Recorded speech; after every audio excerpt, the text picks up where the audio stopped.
17/1/2026 লক্ষ্মীপুর বাবু নিখোঁজের এক সপ্তাহ পর তার লাশটা তার পাশের বাড়ির একটা চিপটি ট্যাঙ্কের ভিতরে পাওয়া গেছে।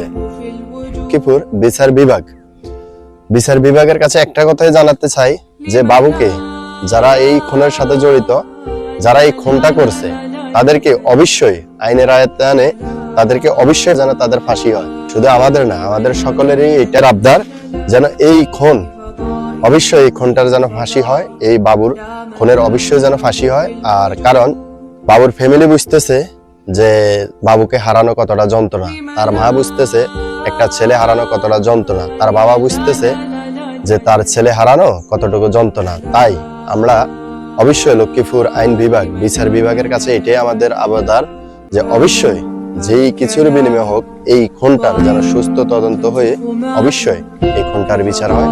বলেই বাবু হত্যার বিচার চাই। ধন্যবাদ।